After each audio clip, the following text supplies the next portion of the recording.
Hey guys, it's Jules here, and today I want to take you backstage with me to show you a bit about what we do backstage during an opera production. So I'm going to go inside. I just parked at the theater. I'm going to go inside and do my stage makeup and show you guys behind the scenes. Okay, the opera that we're doing is called Turandot. It's an Italian opera by Giacomo Puccini.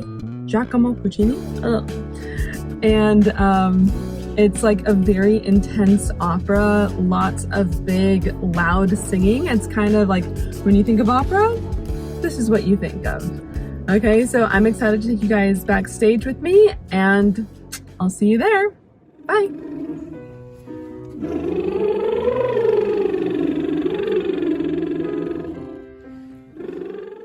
Hey guys, it's Jules here, and I'm coming to you from backstage at the theater as I'm getting ready for my last show of this Italian opera that I have been doing. The opera is called Turandot, and it's by Giacomo Puccini, one of the famous Italian opera composers. And I'm just doing my stage makeup backstage, nothing crazy, just your basic stage makeup, which really means it's regular makeup, but you just don't blend. And then you go out on stage and your face just pops. So we're gonna see if I can achieve that look. You kind of have to look a little crazy to go on stage with all those lights. Anyway, back to our opera. So I'm gonna give you guys a little synopsis, a little summary of what's happening in this opera. And I've never done this one before. It's been a really cool experience for me because it's such a huge opera. It's like really loud, big singing, lots of high notes, singing really high, really big, really loud with a big orchestra, and the voices are just massive and tremendous.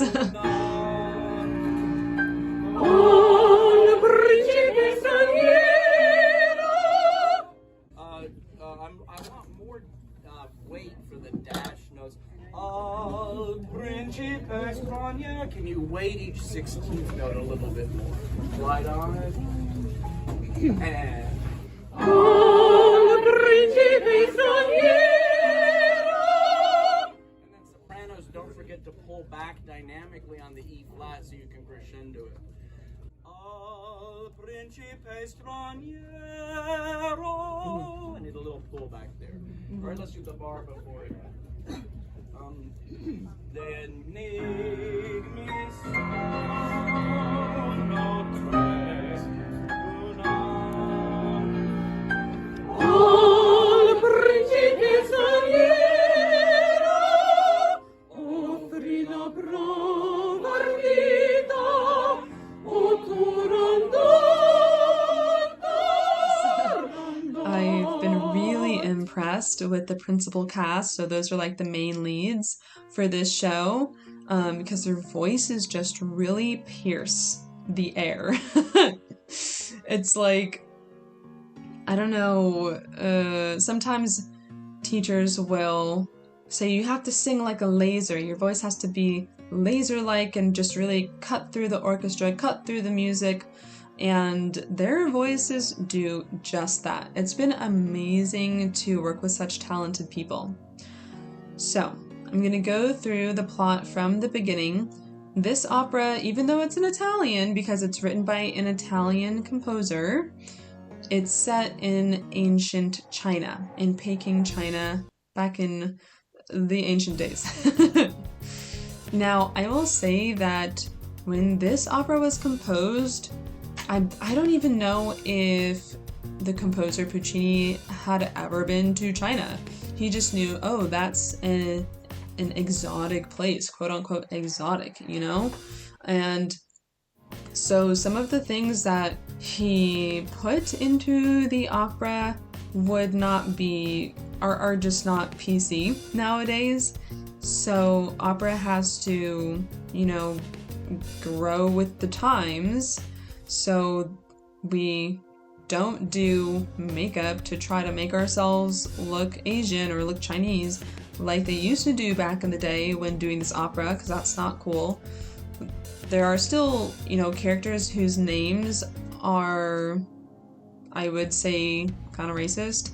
There's 3 characters, a trio, that sing together all the time, Ping, Pang, and Pong. And of course nowadays you're like, oh, that's not cool. We can't use those names, that's not right. But back in the day, those guys didn't know, and they didn't care.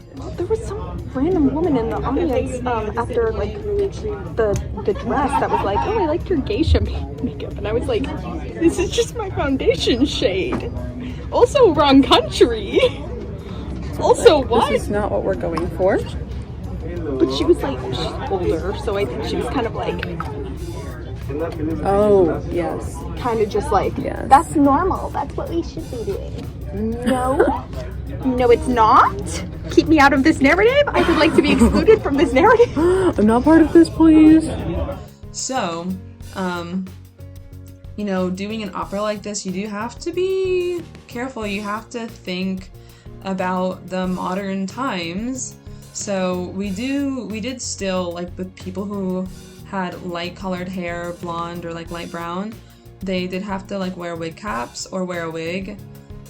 So that their hair looked darker, because yeah, that's just what I do. But they tried to be as like politically correct and PC as they could when putting on this opera, because it's a beautiful opera. The music is so beautiful, and it's such an interesting story. So, to the story. So we're in Peking, China. And the beginning of this opera, the opera chorus comes on stage, and we hear some law that is being read by one of the leads, the, oh my gosh, what is his name? The Mandarin? Mandarin? Is that his name? Yes. That also was probably a bit not PC. But he reads this official letter to the people that the Prince of Persia has come to our kingdom to vie for the hand in marriage of Turandot, our princess. But to wed the princess, you have to answer these 3 riddles that she poses. And if you get even one of the riddles wrong, you're executed. So even from the beginning of this whole story, you can get a sense that Turandot is not really nice. She's kind of an ice cold bitch, to put it lightly. So Turandot poses these 3 riddles to anybody who tries to come and wed her, and if they even get one of them wrong, then they are beheaded. So this Prince of Persia guy, he got one wrong, or maybe he even got 2 wrong, who knows, but he gonna die. He is to be executed.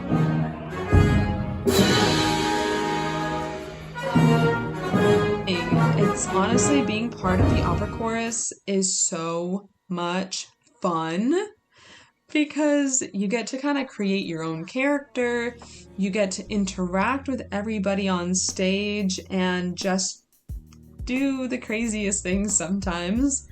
After we hear this whole thing about the Prince of Persia didn't get the questions right, he's gonna be executed, we just go into a craze and we start singing Moya, si Moya, like kill him, yes, he must die.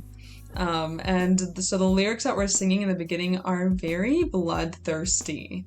And it's so much fun to sing. Oh my gosh, we just like, it's just really amazing because the sound is huge, the notes are high, and you're just blasting sound. And Gira la corte, gira, gira, gira la corte, gira, gira, gira, gira, gira. Und la rota della lama quinzi sprizzi, ove sangue, il lavoro mai non langue, mai non langue, mai non langue. Concentrate on saying the words exactly. And there's so much energy on stage because we're just bloodthirsty people. And then, so right after we sing this whole beginning chorus, we go it's so juxtaposed, we go right into this beautiful melodious music into the moon chorus. The moon has come up and it's sort of calming our bloodthirsty spirits. And we have a whole kind of song to the moon, which that's actually an aria from another opera, not this one, but it's kind of like a song to the moon. And then the Prince of Persia comes out to be executed. The princess comes out too, she sees him, and we're like, please have mercy on his poor soul. I know we were just talking about kill him, because that's entertaining, but look at him. Like, he's young, he's got a whole life ahead of him. Don't do this, please have mercy. And she doesn't say anything, she just gives this signal to chop his head off, and that's that. So you can tell from the very beginning of the opera that Turandot has a very cold demeanor. Even so, this guy, not the Prince of Persia, but Prince Calaf, he is the main male lead, and he's a tenor. I gotta say, guys, as a mezzo-soprano, it's just not fair that the sopranos and the tenors always get the leads. I can't say always, but most of the time they get the lead roles. What's up with that? Anyway, I'm not going to go on about that. I'm just a little bitter. So, Turandot is a soprano, and she's like a dramatic soprano. This is one of the most dramatic roles that you could ever sing. Anyway, so Prince Calaf just sees her and falls in love, of course, because this is opera.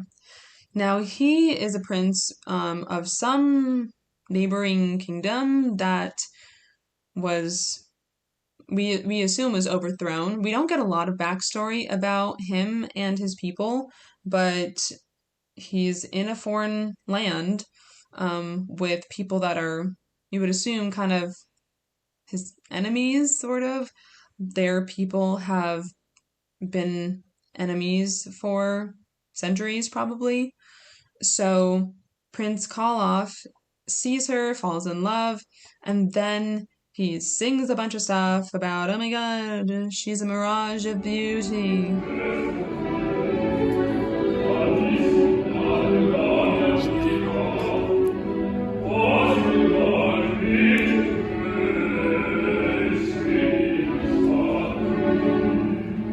He's been blinded. Those rose-colored glasses are on, guys. It's not looking good.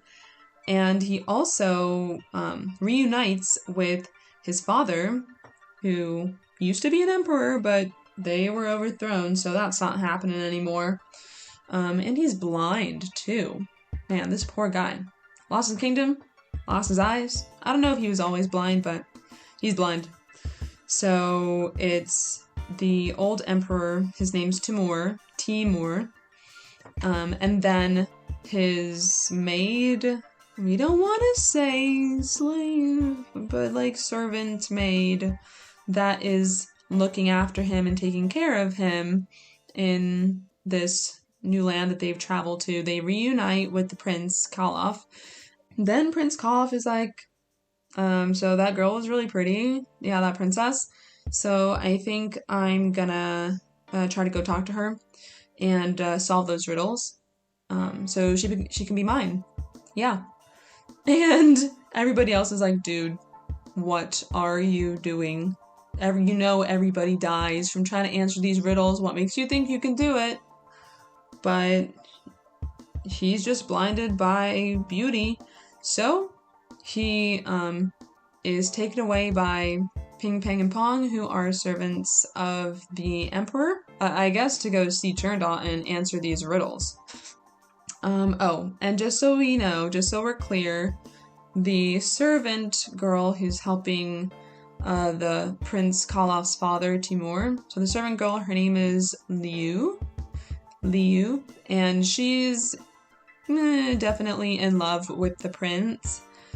Also because she saw him one day in their palace and he smiled at her and she was like, oh my gosh, I'm in love. He smiled at me. Guys and girls, don't fall in love with somebody just because they smile at you. It's not gonna end well. Okay, so let's fast forward a little bit. We get to these riddles. Prince Calaf, he answers these 3 riddles and it's very intense. Lo and behold, he gets them all right. It's probably that princely education of his that paid off. So, he gets to wed Turandot. Yay! But actually, not yay, because she still refuses to wed him. She really just doesn't want to marry anybody because she's all like, I hate men because they took over, tried to conquer this kingdom years ago, maybe some centuries ago. It was probably Prince Calaf's great-great-grandfather or something. And, yeah, she just doesn't like men at all. She doesn't want to marry anybody. But her father, the emperor's like, actually, you said you would, and you kind of made like a sacred vow. And she's like, Father, would you sell me off like a slave? But it's like, you actually said you would if they answered them, and she just never thought anybody could be that smart. But here you go. So Prince Calaf is like, okay, I understand, you don't really know me and you don't really want to marry me, so I'll give you a question to answer, a riddle. If you can tell me what my name is by like dawn the next day, then you can kill me if you want. We are trying to figure out this guy's name, and he sings one of the most famous arias of all time. I'm not kidding, guys. You have probably heard this opera at some point in time. Maybe even on this channel. It's Nessun Dorma. And this is that famous Nessun Dorma, Nessun Dorma that you guys might know. Sung by Pavarotti in his heyday. Nessun dorma, nessun dorma.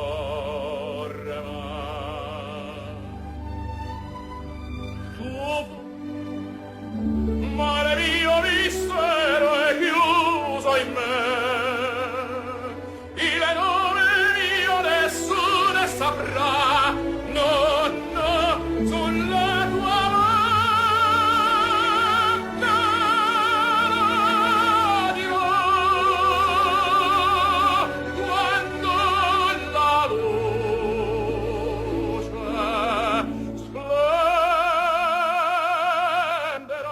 This is like one of the most difficult and impressive arias that a tenor can sing. So anybody who does this role has to be able to smash this aria. And the guy who played Prince Calaf, he definitely smashed it. He did a really, really amazing job. So he sings that aria, if you can, figure out my name by dawn the next day, then you can behead me, and I shall die.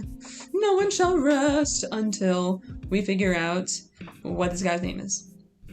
Okay, so we get Ping, Pang, and Pong come back. They're trying to now tempt Prince Calaf with riches, with women, and I actually got to be one of the temptresses that tried to tempt Prince Calaf. I don't know why he didn't go for it, because we were freaking fabulous. Anyway, He's not tempted by riches, women, anything. He is steadfast to his love, or so-called love, for Turandot. He's not tempted. Prince Calaf is not tempted. And Turandot still is trying to figure out his name. And she finds Timur, his dad, and Liu. And somebody said, oh, hey, we saw these guys talking to talking to that random dude who solved the riddles. They probably know his name. So she captures them and is trying to make them tell her what his name is. Poor Timur is, blind and old and frail. But Liu, she says, I do know his name. And we're like, yay, you can save us all from the princess's wrath. Just tell us his name. And she goes, actually, no, I'm not gonna do that because I love him and I will not betray him like that. I will like, girl, just tell us his name. And of course, she gets a little tortured and, the guards are twisting her arms and Turandot is having them try to wrench that information out of her, and she just won't budge. But it's kind of a lot for her because poor Liu, she's just been through a lot. So she can't handle all this torture, but she still doesn't want to give his name. So what does she do? She stabs herself. Yep. That's the tragedy. Honestly, that's the most tragic part in this whole dang opera. Because Liu has this whole aria about her love for Prince Calaf, how, he smiled at her, showed her such kindness and warmth, and she fell for him. But, her love is like a pure love or whatever. Well, her love is unrequited. So she ends up stabbing herself and dying right there on stage. And we sing some sad music about her, about how she was so kind and sweet. But I think really the chorus is they just don't want her to haunt them. They're very superstitious and, they were just screaming, torture her so we can get this information out of her. And now that she's dead, they're like, oh no, poor Liu. Poor sweet little Liu. Please don't come back to haunt us. So we're really kind of a selfish people, selfish village. It's probably because our rulers are a little cray-cray.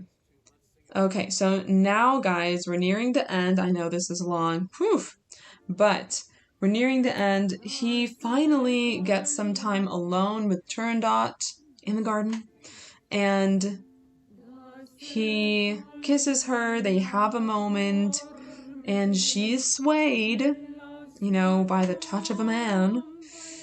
And, but she still doesn't know his name. They sing. He finally tells her his name, gives himself up. And through that, she knows that he truly does love her, and she calls him to come appear in front of the whole kingdom, in front of her dad, the emperor, and pronounces that she knows his name, and it's love.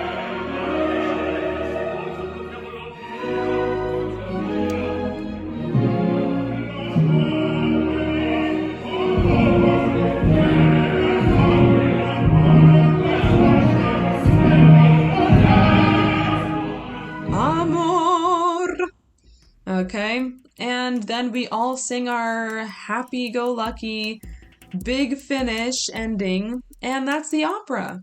So that's the story, guys. It's a beautiful opera, and if you ever get a chance to see it, you've got to go. Stay tuned for a few more outtakes and behind-the-scenes moments. I want to take a quick moment to give a shout-out to our new channel members, Tiago Rios-Curl, Laura Malcolm, and Steve Paris. Thanks for joining, guys. We're so happy to have you here. Also, a big shout out to Rashane, our new Patreon member. If you guys want access to special videos or want to request videos, then check out our Patreon. We have a lot of options. We also have fun merch to check out down below. Now enjoy the rest, and I'll see you guys in the next video. Bye! I had to go tell her. You remember when you told me to go? Did you tell her? You said you really should go tell her. I was like, Just in case. shamelessly Just in walking case. over. I kind of started. Sorry, I have a badonkadonk. Okay. That happened to me during right before the finale. I went on because I was doing Carabino, and I like just wanted to test the jump before I had to do it, and then it ripped completely. And I was like, and I had to like look over, and I was like, la la la la. What do I do? I understand. I felt so bad for the little sage hand. Sorry. Like, my waist is fine, but apparently my butt's not. Yeah, my waist is fine, but my ass is just too large for anything. Honestly. Just because I have a motherfucking shelf back there. I wish I was thinking like that. It was more like, Got that on tape. Please put that in your vlog. I thought you've been recording all of this. Sorry, I have a motherfucking shelf. Said by the person with the least amount of ass. No, you have an ass. You do. No, it's okay. I've made peace with it. I have tits. Shaped like the letter P. It's okay. Oh, I'm just now thinking that. It's shaped like the letter P. That's cute. Wampas. It's only gonna get worse from you.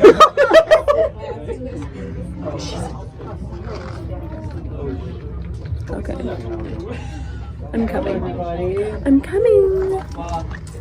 I'm coming. It's time for my... Jesus! Jesus! Cute!